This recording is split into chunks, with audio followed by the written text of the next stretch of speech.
Patrick Beatty reviews #1 for news. It's Patrick Beatty reviews #1 for news. Yeah. Tune in, get up.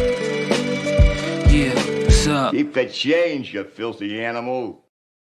What is up, my Gaggle of Geeks, and welcome to my review of Flora Ulysses. This is the adventures of a young girl and a squirrel that suddenly gets superpowers after being sucked into an outdoor vacuum. Not really a lawnmower, it kind of just seemed like a vacuum that escaped and got through the grass and stuff and sucked him in. He popped out and then suddenly became a superhero, like what this young woman is watching and listening to and reading. It's all comics based. She loves Batman. She loves Captain Marvel, Iron Man, whoever.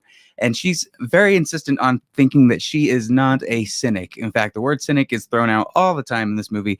The relationship with her parents, they've basically split up. The mom is trying desperately to kind of write a novel that she's working with a typewriter that's missing a key. And you've got situations with the squirrel where there's a person that is played by actually Abed Best. What is his name actually?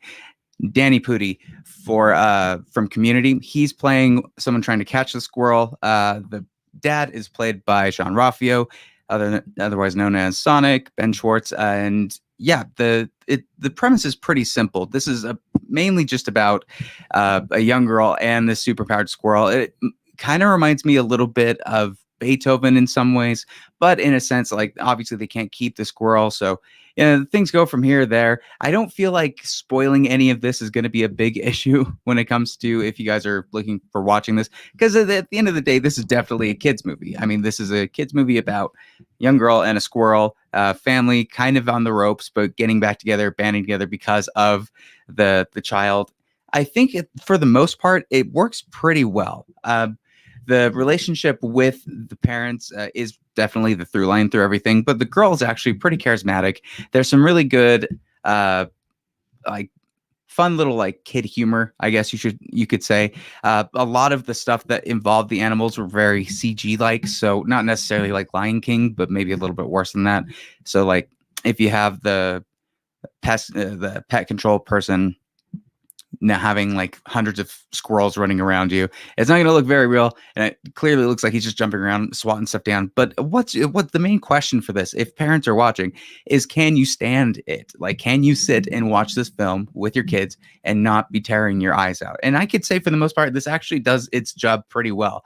I'm very excited to see what parents think about it.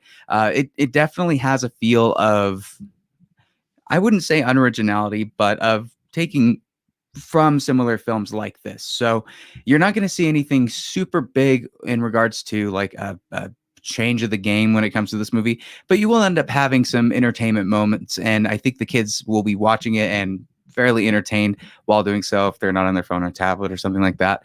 But overall, I'd say this is a fairly good movie with quite a bit of plot holes, but you're not going to judge it too much with it being a kids film. For me, I'm going to give it a 6 out of 10. So please let me know what your guys' thoughts were. Whatever you thought, leave a comment down below. Thank you again so much as always for watching, and I will see you at the next review.